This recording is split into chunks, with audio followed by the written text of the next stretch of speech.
Shalom teman-teman, kakak-kakak, adik semua yang nonton YouTube GPI Rem ini. Pertama saya ingin mengumumkan. Tadi waktu kami doa bersama, tiba-tiba ada keputusan bahwa kebaktian hari Minggu ditiadakan, diliburkan, atau yang paling gampang ditutup. Makanya malam ini kami mengambil sebuah keputusan untuk melakukan rekaman, sehingga besok di rumah pun Anda boleh menikmati kebaktian hari Minggu di rumah masing-masing dengan tema dan bahan yang sama. Nah, saudara, alat yang penting di dalam sebuah hubungan. Manusia itu ditentukan bagaimana cara dan perilaku di dalam berhubungan. Hubungan manusia itu ada 3. Yang pertama, hubungan dengan diri sendiri. Yang kedua, hubungan dengan orang lain. Dan yang ketiga adalah hubungan dengan Bapa kita, Tuhan Yesus dan Roh Kudus. Itulah inti spiritualitas. Nah, sekarang saya ingin membahas di dalam hubungan yang penting antar manusia. Karena seringkali terjadi konflik, ribut, perang, caci maki. Karena kita tidak punya keterampilan di dalam hubungan antar manusia. Keterampilan ini saya sebut dengan nama interpersonal skill. Ya. Nah, saya kasih contoh. Beberapa bulan yang lalu atau setiap tahunnya, sahabat-sahabat Muslim itu merayakan Lebaran. Ya. Bahkan kalau boleh dibilang, ini klaster naik juga gara-gara mudik. Tapi saya tidak menyalahkanlah rasa rindu dan kangen. Di dalam Lebaran, kenal nggak kenal, kita ketemu orang selalu mengatakan minta maaf. Berarti rasanya minta maaf itu sudah menjadi budaya. Ya, bukan salah, tapi saya ingin mengatakan yang lebih dalam nantinya. Yang kedua, pada saat Lebaran kita minta maaf, itu hanya merupakan tradisi dan basa-basi. Yang ketiga tentunya merupakan budaya di Indonesia. Makanya sahabat-sahabat Muslim mengatakan ini dengan cara yang mudah. Sekarang begini pertanyaannya. Waktu Anda minta maaf, ada tekanan berat gak? Gak semudah itu melepaskannya. Minta maaf dan memberi maaf itu adalah situasi yang paling sulit. Kenapa Pak Peggy paling sulit? Karena pertama menyangkut ego. Pada saat kita meminta maaf, kita merasa ditundukkan oleh orang lain. Pada saat kita meminta maaf, kita merasa kita yang salah. Walaupun situasi sebenarnya adalah kita benar. Jadi pertama, kita harus mampu mengelola ego. Yang kedua, pada saat kita minta maaf, kita menjadi orang yang lemah dan bodoh. Hidup kita dikuasai orang lain, hidup kita dikendalikan oleh orang lain. Yang ketiga, ini yang paling berat buat saya. Pada saat kita meminta maaf, kita mencipta situasi yang tidak pasti. Belum tentu loh, saya minta maaf terus orang itu mau memaafkan. Ini muka mau ditaruh di mana? Mungkin dia mengatakan, oke, saya maafkan, tapi kebenciannya tidak pernah hilang. Maaf yang hanya basa-basi. Baik di kalangan orang Kristen, ya, orang Hindu, kita ini terlalu banyak basa-basi. Karena memang kita selalu ingin berbuat baik untuk memberikan kesan kepada orang lain. Padahal perbuatan baik itu tidak perlu kesan-kesanan. Ya. Berbuat baik adalah sesuatu di dalam diri kita sendiri. Pada saat kita memberi maaf, meminta maaf, ego dan eksistensi kita itu diinjak. Makanya hidup itu harus bisa memilih gravitasi bumi atau gravitasi langit. Tuhan Yesus disalib antara langit dan bumi. Dia tidak nginjak bumi, tapi belum mencapai langit. Memang hidup itu harus melawan gravitasi bumi untuk mendekat kepada gravitasi langit. Terserah kita. Salah satu caranya adalah memaafkan. Anda mau tetap benci? Urusan Anda. Cuma saya minta tolong kalau kita sudah mengucapkan maaf, keluarlah, lepaskan kata maaf itu dengan ketulusan. Jangan hanya basa-basi, jangan hanya membuat, wah kita terkesan orang baik. Gak ada gunanya. Oke, di sini saya ingin menunjukkan kepada Anda, ada gelas aqua, ini kira-kira beratnya berapa ya? Mungkin ini 1 ons, ya, 100 gram. Sekarang saya minta Anda memegang aqua ini, dan mengangkatnya antara 30 menit sampai 60 menit. Ada yang sanggup? Oke, silahkan Anda ambil sebotol plastik aqua ini dan tolong angkat mulai detik ini sampai 30 menit ke depan atau 60 menit ke depan. Saya percaya pada awalnya ringan. 10 menit lebih berat, 20 menit kita mulai nyeri otot, 30 menit mungkin kita menyerah. Kita kram. Jadi sebetulnya pelajaran apa yang ingin saya sampaikan dengan cara mengangkat gelas aqua? Yang pertama, tidak ada beban berat di dalam hidup. Yang memberatkan adalah diri kita sendiri. Yang kedua, cara mengangkatnya pun harus tepat. Jadi sebetulnya berat enggak berat, cuma ada 2 cara. Pertama adalah diri Anda sendiri yang membuat berat. Yang kedua adalah cara Anda salah mengangkat beban. Jadi jelas hari ini tidak ada yang beban berat. Makanya Tuhan ngomong lewat firman-Nya. Tidak ada pencobaan yang melebihi kekuatan kita. Tuhan itu tahu. Terus caranya kalau sudah enggak kuat Pak Bengki, kram. Saya cuma ingin menjelaskan satu pelajaran. Lepaskan. Taruh ini aqua. Lu selesai kan? Gak ada yang marah kok. Selama Anda mengangkat dan mengeggamnya, dia akan tetap membuat berat. Itu pelajaran pertama. Pelajaran yang kedua. Ada 2 tim. 1 dari Inggris, 1 dari Belanda. Mereka bertanding melakukan pendakian ke Himalaya. Tim yang pertama dipimpin oleh Scott. Tim yang kedua dipimpin oleh Edmundson. Dan kita akan mengikuti jalur ceritanya. Mereka cuma berseberangan jalur sekitar 10 meter. Jalannya mulus-mulus saja. Cuma siapa yang menang? Begini, Scott itu punya satu prinsip kalau mendaki. Pokoknya tiap hari kita akan mendaki sekitar 20 mil. Cuaca baik, buruk, kuat, enggak kuat. Kalau sudah mencapai 20 mil, berhenti, istirahat, kumpulkan energimu. Ini Scott. Tapi Edmundson, dia punya sistem sendiri. Mereka akan mendaki kalau cuaca baik. Jadi kalau cuaca buruk, mereka berhenti. Dan mereka tidak punya standar jam. Berapa jam mereka mendaki?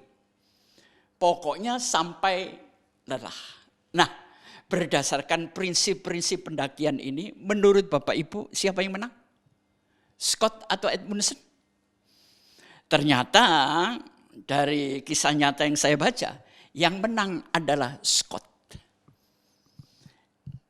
Dia enggak peduli cuaca mau baik mau tidak.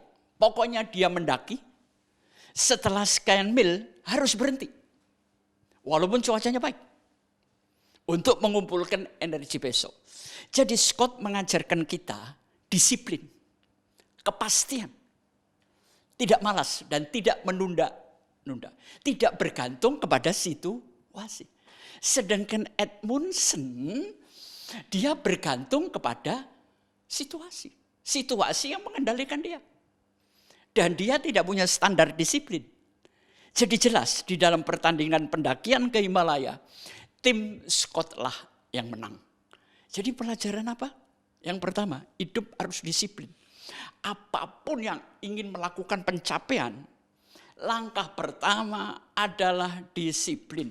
Dan saya ingin katakan kepada Anda, kalau Anda terbiasa disiplin, tidak ada yang namanya kata disiplin. Karena itu sudah menjadi habit. Ya. Sekarang saya ingin berikan cerita terakhir, cerita ketiga. Anda pernah tahu pemain biola yang terkenal? Joshua Bell. Harga biolanya 3 miliar rupiah. Harga biolanya. Satu hari dia main di satu lapangan yang ramai dikunjungin wisata. Dia memainkan lagu yang sangat mahal harganya. Tapi waktu dia memainkan itu, tidak ada seorang pun yang diam, nengok untuk mendengarkan lagu itu. Walaupun itu yang main, itu tokoh terkenal di dunia. Dengan biola seharga 3 miliar. Dengan lagu yang paling dicari oleh semua orkestra. Kenapa? Karena di situ banyak orang sibuk lalu lalang. Tapi kalau Anda, Joshua Bell, main di satu orkestra, Anda bayar tiket 5 juta pun Anda beli. Untuk mendengarkan lagu yang sama. Kenapa ini terjadi Pak Pengki? Pelajarannya gampang. Karena pertama, di tengah keramaian, Anda tidak fokus untuk mendengarkan lagu itu. Hanya 1-2 orang. Dan yang kedua, orang sekarang itu gini cara berpikirnya. Kalau gua sibuk, orang akan melihat saya ini orang luar biasa. Dengar ya. Pencapaian itu tidak sama dengan kesibukan. Buat apa kerja 1 hari 8 jam? Kalau saya bisa kerja 1 hari, 2 jam aja menghasilkan 5 juta. Buat apa kita kerja 8 jam? Jadi tolong sadari, kesibukan tidak sama dengan sebuah pencapaian. Enggak sama. Ya. Jadi Anda jangan berpikir kalau saya sibuk kayak bola bekel, kayak setrikaan, mondar-mandir, itu Anda orang hebat. Oh enggak. Gimana supaya kita tidak sibuk, tapi menghasilkan sesuatu yang baik untuk hidupmu. Saya ingin memberikan beberapa tips. Yang pertama, mulailah sesuatu dengan alasan yang benar. Sekali lagi, setiap pagi bangun, melakukan kegiatan, mulailah dengan sesuatu dengan alasan yang benar. Bukan karena Anda nganggur. Bukan supaya Anda terlihat sibuk. Alasan Anda digerakkan melakukan itu apa? Itu yang pertama. Yang kedua, tantangan hidup itu membuat hidup menjadi menarik. Oke? Sedang mengatasi tantangan membuat hidup jadi bermakna. Beda loh ya. Jadi waktu bangun pagi Anda harus menyelesaikan tantangan. Hidup ini jadi menarik. Anda berpikir, Anda melakukan langkah-langkah.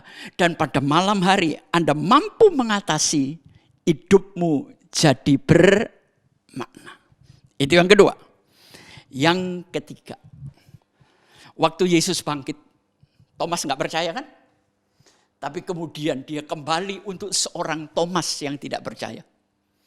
Thomas, masukkan telunjukmu di lubang paku. Masukkan telunjukmu di lubang tikaman lambung. Luka. Saya berpikir, waktu Yesus bangkit, tubuhnya tubuh apa? Banyak pendeta, hamba Tuhan, teman-teman Kristen ngomong, tubuhnya tubuh kemuliaan. Loh, kalau tubuh kemuliaan, tubuh Yesus lebih mulus dari artis yang paling hebat di dunia. Tapi kenapa lukanya tetap ada? Kenapa Yesus suka dengan luka itu? Hidupmu pernah terluka, dilukai? Atau Anda pernah melukai orang? Sehingga lukanya itu berbekas sampai hari ini. Hati-hati, sudah minta maaf, sudah diselesaikan. Kita banyak menyakiti, melukai orang. Sehingga lukanya berbekas dibawa sampai mati. Betapa dosanya kita ini. Jadi pengertian bekas luka Yesus menandakan. Luka itu sakitnya sementara. Benar gak? Cuma sementara kok. Anda jatuh, Anda terusuk, paling lama 1 minggu. Makin lama luka itu makin pulih. Jadi ingat bahwa hidup ini kesementaraan. Yang kedua, luka itu membuat hidup kita hati-hati dan makin dewasa. Saya pernah terjatuh di tikungan itu.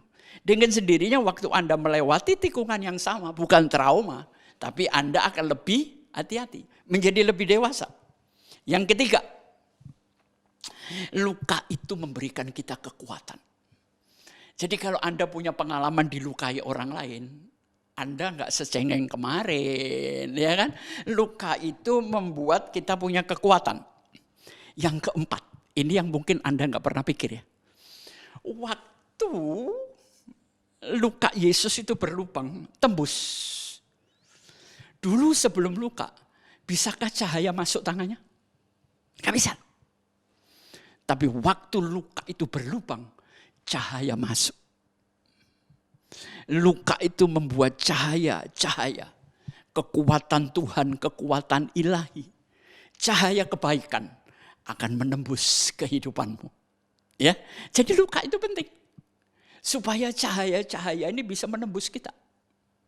Dan yang terakhir jelas bahwa luka itu menjadi sebuah pembelajaran. Sehingga saya tidak akan jatuh di tempat yang sama untuk kedua kalinya. Nah, hari ini kita akan membahas getting back to happy. Anda pernah bahagia? Sudah berapa lama hilang kebahagiaanmu? Kita akan cari penyebabnya kenapa. Kita ini seringkali punya duit 2 bulan, enggak punya duit 2 tahun. Capek kan? Seharusnya punya duit 2 tahun, enggak punya duit 2 bulan. Kita enggak. 2 bulan punya duit, 2 tahun, 20 tahun kita enggak punya duit. Nah, itu orang kita. Ya. Tapi bagaimana? Kebahagiaan itu bisa tetap langgeng. Kenapa kebahagiaanmu cuma 5 hari? 50 hari Anda susah, sedih, hancur-hancuran? Nah, kita akan membahas ini. Tapi baik, untuk itu ada pedomannya. Kita akan baca firman Tuhan yang terambil dari kitab Kejadian. Ya, kitab Kejadian pasal yang ke-8. Saya akan membacakan ayat pertama, kemudian loncat ayat 6 sampai ayat 12. Bapak Ibu sudah ikut membuka? Perhatikan.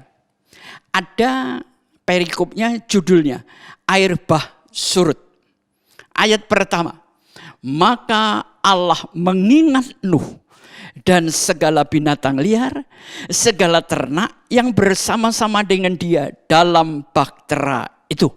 Dan Allah membuat angin menghembus melalui bumi sehingga air itu turun. Loncat ayat yang ke-6.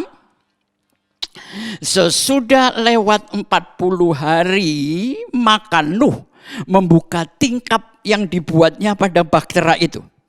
Lalu ia melepaskan seekor burung gagak dan burung itu terbang pulang pergi sampai air itu menjadi kering dari atas bumi. Ayat 8. Kemudian dilepaskannya seekor burung merpati untuk melihat apakah air itu telah berkurang dari muka bumi. Tetapi burung merpati itu tidak mendapat tumpuan kakinya. Dan pulanglah ia kembali mendapatkan Nuh ke dalam bahtera itu. Karena di seluruh bumi masih ada air. Lalu Nuh mengulurkan tangannya. Ditangkapnya burung itu dan dibawanya masuk ke dalam bahtera. Ayat 10, perhatikan. Ia menunggu 7 hari lagi. kemudian dilepaskannya burung merpati itu dari bahtera. Ayat 11, menjelang waktu senja, pulanglah burung merpati itu mendapatkan Nuh, dan pada paruhnya dibawanya sehelai daun zaitun yang segar. Dari situlah diketahui Nuh bahwa air itu telah berkurang dari atas bumi. Yang terakhir, perhatikan. Selanjutnya ditunggunya 7 hari lagi, kemudian dilepaskannya burung merpati, tetapi burung itu tidak lagi kembali kepadanya. Baik, ini musim sudah goyang ya. Seharusnya saat ini musim panas, tapi hujan hampir tiap malam, tiap pagi. Dan biasanya Jakarta ini langganan banjir. Kalau sekarang ini kota besar pada banjir, masalahnya hanya 2. Kurang disiplin, tidak ada keteraturan, seenaknya sendiri, sungai-sungai dibebani sampah. Kedua, tempat peresapan air yang seharusnya ditanamin pohon, kita jual lahan itu untuk gedung-gedung beton. Jadi sebetulnya banjir saat ini disebabkan oleh manusia sendiri. Dan saudara jangan ngeritik Tuhan. Katanya Tuhan berjanji, waktu Nuh ini banjirnya surut, Tuhan membuat pelangi. Dan Tuhan ngomong, mulai hari ini aku tidak akan menghukum bumi dengan banjir lagi. Nyatanya sekarang banjir, ini bukan hukuman Tuhan. Tapi Anda penyebab menghukum diri sendiri. Anda melawan alam, ya. Orang yang selalu melawan alam, hidupnya akan susah. Tapi perhatikan, saya akan mulai kisah Nuh. Ayat pertama saya suka. Maka Allah mengingat Nuh dan segala binatang liar dan ternak. Bagi saya yang penting, bukan hanya saya ingat Tuhan, tapi Tuhan ingat saya. Misalnya, saudara ingat saya, tapi saya enggak ingat saudara. Pincang enggak kehidupan? Buat kita yang penting adalah Allah mengingat kita. Bagaimana caranya? Nanti Anda baca di ayat-ayat sebelumnya, kenapa Allah mengingat Nuh? Kok bukan istrinya? Kok bukan anaknya? Kok bukan orang yang lain? Karena Nuh hidup bergaul dengan Allah. Dengan siapa Anda bergaul, disitulah Anda akan menjadi sesuai dengan pergaulan Anda. Jadi ceritanya, ini Nuh sudah ada di kapalnya yang dibangun sendiri, itu selama 150 hari. Berarti 5 bulan ya. Gila, 5 bulan di atas laut itu stres loh. Dan satu hari Nuh tersadar, aku harus keluar dari semuanya ini. Anda punya persoalan berapa lama? 5 bulan? 5 tahun? Ya. Dan Anda kepingin keluar, saya pun kepingin keluar. Tapi untuk keluar kita harus cek dulu keadaan di luar gimana. Nah, Nuh pun melakukan check up. Perhatikan ayat 8. Sesudah lewat 40 hari 40 malam, maka Nuh membuka tingkap yang dibuatnya pada bahtera. Waktu saya membaca ini saya bertanya, kenapa dia harus menunggu 40 hari? Ada apa? Saya nggak bisa jawab. Cuma di sini saya belajar bahwa hidup itu perlu waktu dan proses. Ya. Berarti setelah 5 bulan, Nuh nunggu 40 hari, baru dia buka tingkap langit. Hidup itu harus sabar. Karena hidup ini perlu waktu. Di dalam waktu, kita menguasai waktu dan dikuasai oleh waktu. Semua ada prosesnya. Ini pelajaran yang pertama. Pelajaran yang kedua, lalu ia melepaskan burung gagak. Sebetulnya sumber kebahagiaan cuma satu. Melepaskan. Lepaskan kebencianmu. Lepaskan iri hatimu. Lepaskan dendamu. Lepaskan sakit hatimu. Semakin cepat Anda melepaskan, semakin Anda memperoleh kebahagiaan. Nah, kita akan belajar. Yang pertama dilepaskan adalah burung gagak. Baru yang kedua burung merpati. Saya pun bertanya, kenapa bukan burung merpati duluan? Kok burung gagak? Dan yang kedua, di dalam baktera itu kan banyak burung. Ada kakak tua, kan sepasang-sepasang masuknya. Ya. Tapi kenapa harus burung gagak? Saudara, burung gagak tempatnya di mana? Pemakaman. Lambang horor, lambang kekelapan, simbol kejahatan. Jadi Nuh itu pinter. Kalau Anda ingin bahagia, lepaskan burung gagak dulu. Ada berapa banyak gagak dalam hatimu? Lepaskan duluan. Supaya nanti tinggal merpatinya. Jadi lepaskan pokoknya yang hitam ya di dalam hidup kita. Kalau Pak Pendeta biasanya ngomong dosa. Saya ngomongnya burung gagak aja dah. Ya, semua film yang berbau serem dan horor tengah malam pasti ada burung gagak. Saya nggak tahu awalnya gimana, nggak usah kita urus lah, nanti gila. Dan waktu dilepaskan, burung gagak punya tugas nggak? Saya nggak ngerti caranya Nuh ngomong sama burung gagak ini gimana. Tapi logika saya begini. Burung gagak dilepaskan, tapi dia nggak balik, saudara. Yang penting kita bahas. Seringkali ini di dalam tujuan hidup kita nyeleweng. Ke kanan, ke kiri, utara, selatan. Dan tidak pernah kembali kepada impian dan tujuan sebagaimana Tuhan kehendaki. Alasannya cuma satu. Burung gagak doyanannya apa? Bangke. Dan waktu terjadi banjir, itu banyak manusia mati. Banyak hewan mati. Bau busuk ada di mana-mana. Dan inilah kehidupan burung gagak. Dia lupa tuannya yang memberikan tugas. Dia mencelok dari bangke satu ke bangke lain. Ya memang namanya juga burung gagak. Coba kalau perkutut, ya nggak mau dong. Ya, jadi di sini kita melihat manusia itu hampir seperti burung gagak. Doyanannya mencelok sana, mencelok sini, ya kan? Ini banyak laki-laki di ruangan ini. Rumah Tanjung Duren, menceloknya Tanjung Priok. Gimana suami ibu-ibu? Ya, hidup itu jangan mencelok-mencelok. Setelah tidak kembali, apakah Nuh menyesal? Tidak ada kebencian di dalam hidup Nuh. Lu mau balik boleh, enggak balik enggak apa-apa. Tapi dia masih punya burung yang kedua. Burung merpati. Perhatikan. Setelah saya teliti, ternyata burung merpati ini bolak-balik 3 kali loh. 3 kali. Tapi setiap kalinya itu ada dampak yang berbeda. Waktu pertama dilepaskan, burung merpati ini balik ke tangan Nuh tanpa membawa hasil. Kenapa?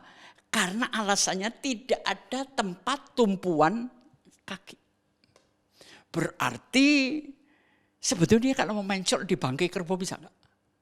Di bangkai orang? Di bangkai hewan-hewan yang lain? Dia bisa. Tapi buat dia enggak bisa. Ya, jadi dia balik. Ini pelepasan yang pertama. Burung merpati itu kenapa? Jadi simbol Roh Kudus. Karena burung merpati itu tidak punya empedu. Makanya waktu Yesus dibaptis, begitu keluar dari air, yang nempel burung apa? Burung merpati kan? Jadi makanya Yesus nggak punya kepahitan. Tapi saudara habis dibaptis, baptis laki tetap pahit. Karena yang nempel burung hantu. Di belakangnya banyak burung gagak. Ya kan?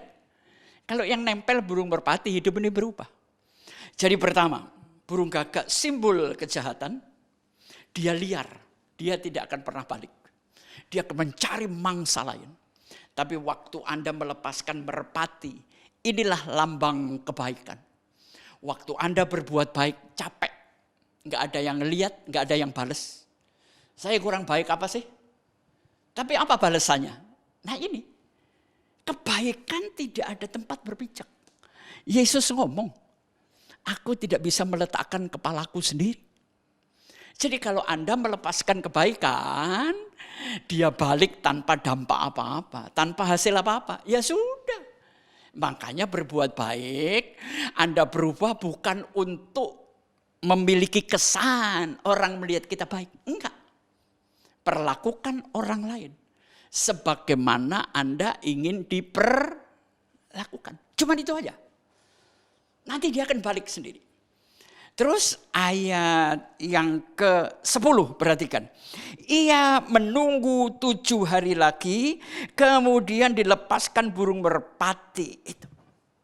Hidup ini harus menunggu, hidup ini punya waktu. Hidup ini harus sabar, bro. Jangan ngotot carpe diem. 7 hari itu gak gampang loh. Dilepaskan kembali. Nah, sekarang perhatikan ayat 10. Ayat 11. Menjelang waktu senja, pulanglah burung merpati itu mendapatkan Nuh.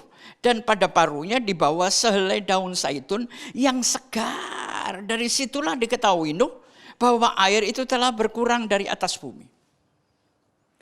Dilepaskan pertama tidak berdampak, dia harus sabar menunggu. Kemudian dilepaskan lagi. Baru yang kedua ada manfaatnya itu kebaikan. Jadi kalau Anda berbuat baik, nggak ada yang tahu, nggak ada yang balas, ya sudahlah, sabar. Ntar ada waktunya kebaikan yang Anda lempar akan balik dengan membawa sebuah perbedaan. Ternyata dia membawa 1 helai daun zaitun segar. Loh, logikanya gimana sih Pak? Gini, waktu banjir tadi kan bumi tertutup air. Tingginya mungkin puluhan meter. Ratusan meter, tidak ada satu pohon yang terlihat, pucuk tehnya aja nggak ada. Tapi waktu daun zaitun ini bisa ditotol sama paruhnya merpati, berarti pohon perdu, pohon zaitun itu nggak tinggi kok. Jelas air sudah surut. Ini tanda. Jadi sejak zaman dulu kita ini dianugerahi logika yang cerdas, ya. Semua teknologi meniru pikiran kita. Dari situlah Nuh tahu bahwa air sudah surut. Cuman saya suka menjelang waktu senja. Berarti waktu dilepaskan tadi pagi belum ada loh kesurutan air. Tapi sabar menunggu beberapa jam menjelang waktu senja. Saya sering berkhotbah tentang hal ini. Gini. Menurut jam waktu Indonesia, senja itu jam berapa? Ayo, antara jam 4 sampai jam 5. Jam 5 sampai jam 6 itu maghrib. Jam 6 ke atas, itu malam. Sekarang tolong dengerin saya. Pemirsa, penonton semua. Usia Anda berapa? 40 sampai 50. Ingat loh, sudah senja. Jangan pencilaan, jangan petakilan. Wis wayahe diluk maneh. Jarine wong Surabaya, Mas. Wayahe, angel tuturane, ya kan? Angel tuturane. Jadi 40-50 itu menentukan kena gravitasi bumi atau gravitasi langit. Yang usianya 50-60. Nah, ya. Ini maghrib, Mas. Telinga dipasang, azan sudah di mana-mana. Sahabat muslim kita mengingatkan. Maghrib. Mulai gelap. Jalan sudah enggak gagah kayak dulu. Otot tidak sekencang dulu. Perut mulai melembung. Polisi tidur, ibu-ibu ada di mana-mana. Mau sedot lemak, percuma. Sedot lemak tidak akan mempermudah umurmu. Ya. Nah, bagi yang 60 ke atas, malam sudah. Saudara kalau malam menyalakan lampu enggak? Bayangin, kalau seandainya malam itu tiba, listrik enggak ada. Makanya kalau sudah umur 60 ke atas itu waktunya hidup ini menyala. dengan terang Tuhan. Klik hubunganmu dengan Tuhan. Semua boleh mengendor, tapi cahaya kita makin jelas. Cahayamu menerangi orang lain. Siap bercahaya? Jangan kalah sama kunang-kunang. Makanya kunang-kunang itu indah. Kemanapun dia terbang, dia membawa cahaya Tuhan atau cahaya alam. Nah, jadi Nuh sudah mulai siap-siap untuk turun kan? Saya nggak tahu ceritanya Nuh sudah turun gimana, tidak disebutkan dalam Alkitab.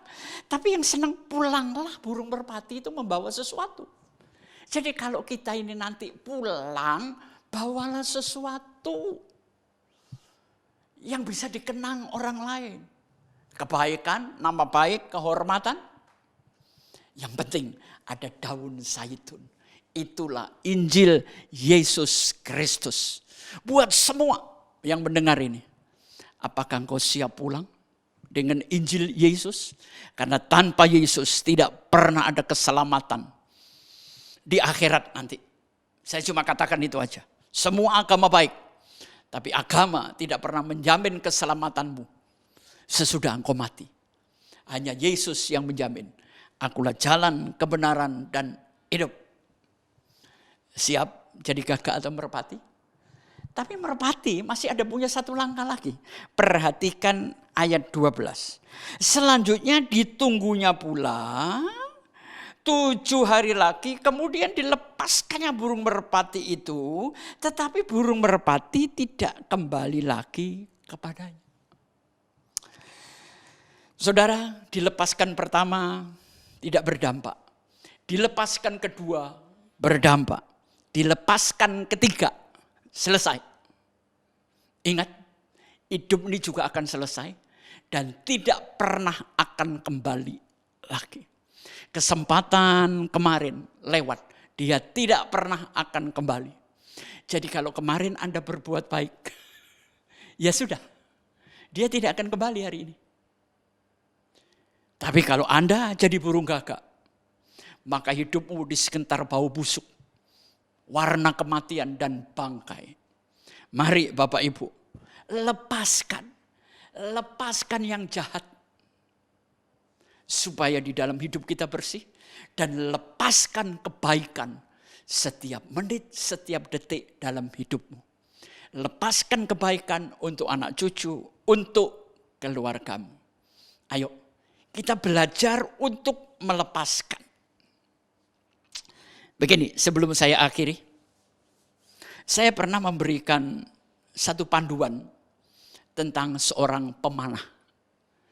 Waktu seseorang akan memanah, panah itu ditarik ke belakang. Kalau Anda ingin meluncur ke depan, semakin tarikannya kencang dan kuat, melesatnya pasti lebih jauh.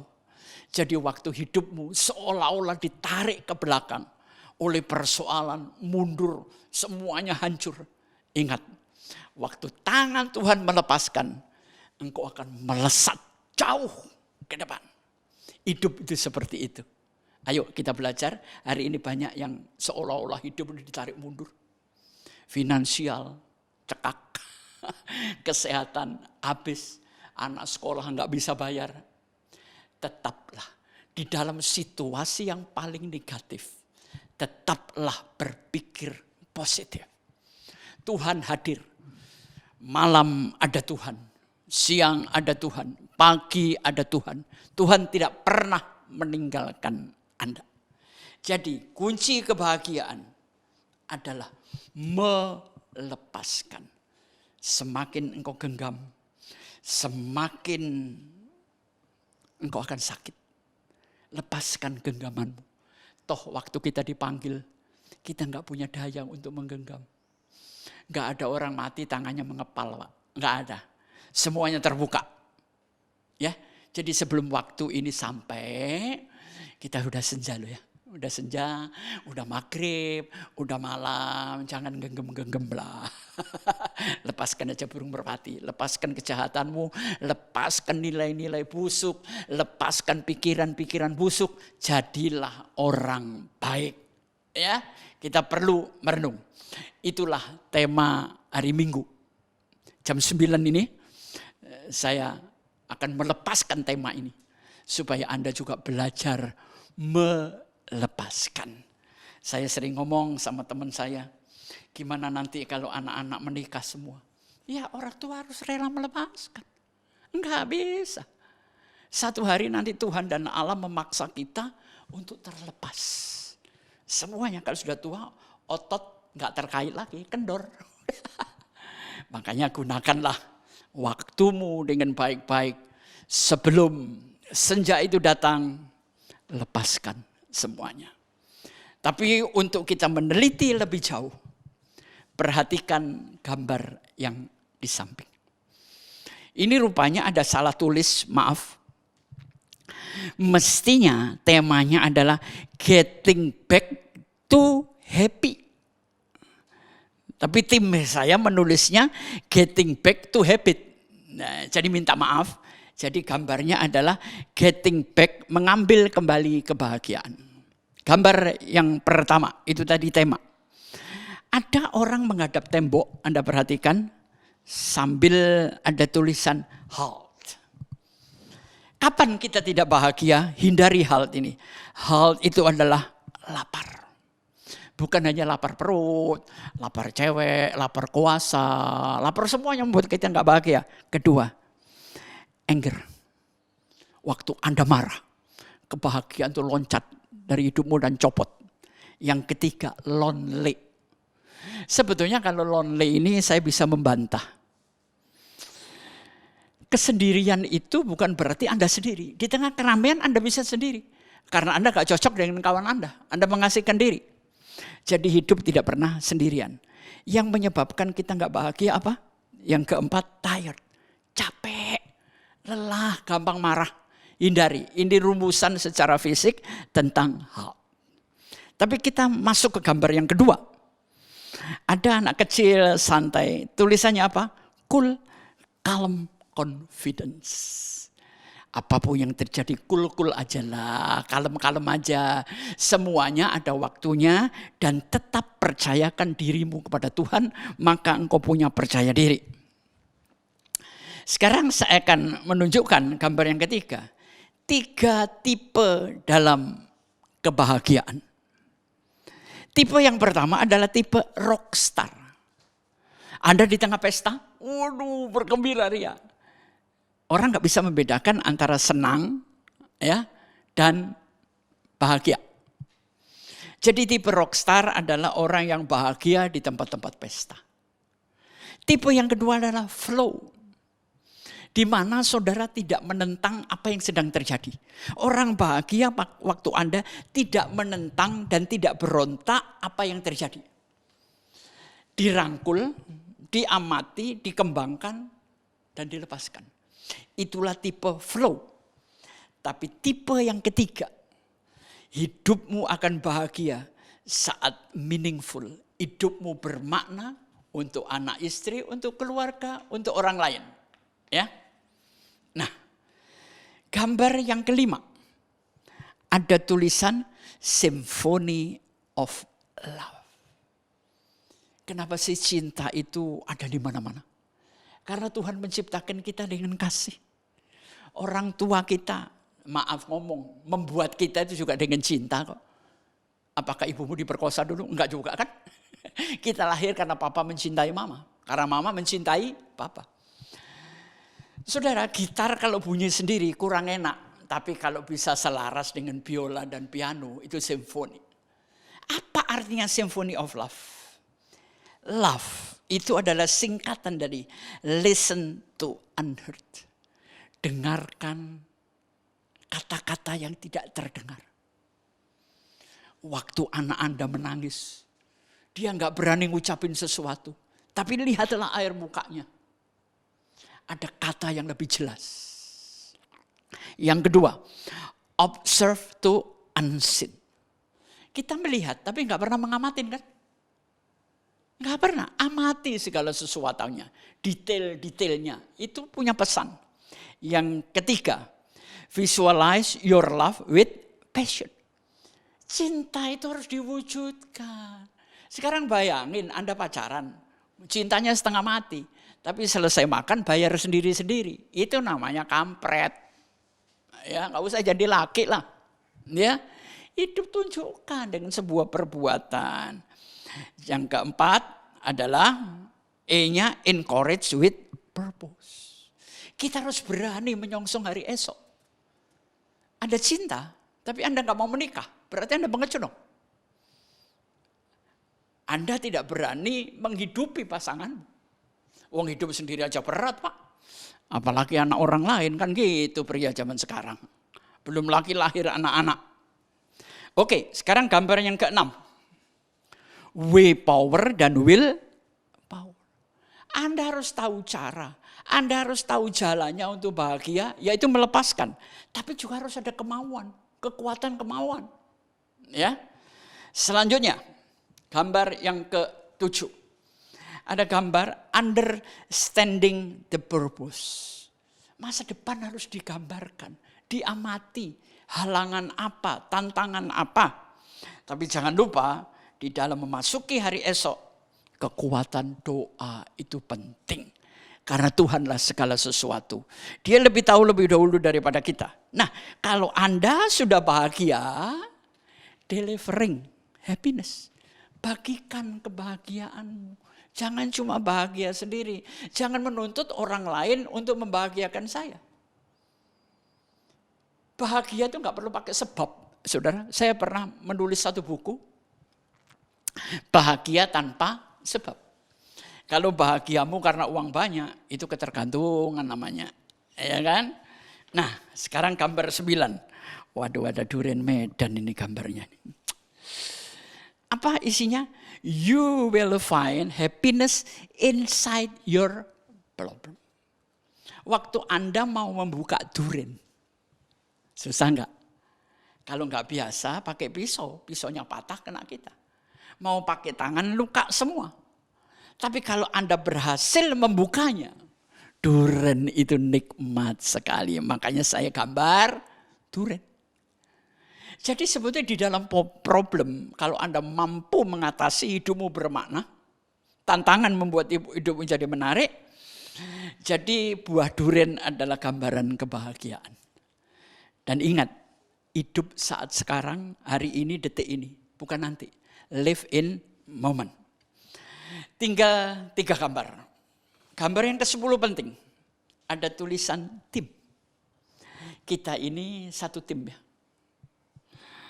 Tadi waktu kita mau rekaman, sore-sore ada eyel-eyelan sedikit.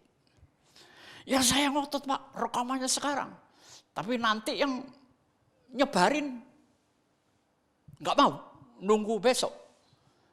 Jadi kadang-kadang tim itu harus satu hati, satu pikiran.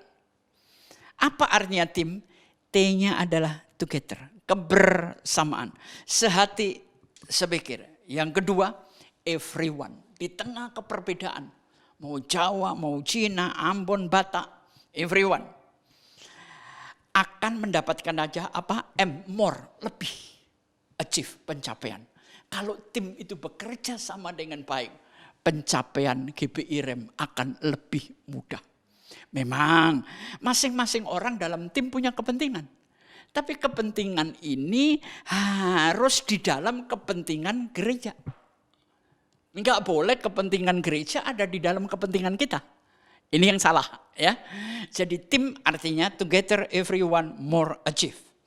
Yang terakhir yang ke-11 forgiveness and reconciliation. Ada gambar seorang ayah merangkul anak dan menantunya. Memaafkan, melupakan, jalan di jalan yang baru, dan rekonsiliasi. Jadi percuma kalau kita cuma minta maaf basa-basi. Ya. Sebetulnya kalau ini saya putar di gereja, saya putarkan satu lagu, I Always Love You, yang dinyanyikan oleh Whitney Houston. Jadi penutupnya, Opa, I will always love you. Cinta itu nggak mungkin padam. Yang hanya bisa ditutupi oleh kesementaraan. Awan itu lewat, tapi mataharinya nggak lewat loh. Dia tetap ada. Mari Bapak Ibu, hidup ini akan ringan kalau Anda mampu melepaskan. Jangan lupa ya, hari Minggu ini kita libur. Karena memang kita harus taat kepada pemerintah. Nanti gereja akan tetap mengumumkan. Tapi setiap minggu saya dan Anda semuanya tetap berhubungan dengan tema-tema yang baru. Tuhan memberkati, dan sebelumnya saya akan berdoa untuk Anda. Bapa di sorga, terima kasih malam ini hamba-Mu boleh menyelesaikan sebuah hubungan yang indah lewat YouTube, lewat khotbah yang Anda. Hamba berdoa jauhkan jemaat Rem dari penyakit apapun. Berkati di dalam masa sulit ini finansial mereka. Gereja GBI Rem bersama pengurus, gembala sidang, keluarga, semuanya Tuhan memberkati. Siapapun yang mendengar, jangan lupa Tuhan tetap menyertai. Allah kita lebih besar dari segalanya. Di dalam nama Bapa, Putra dan Roh Kudus, di dalam nama Tuhan Yesus Kristus. Amin.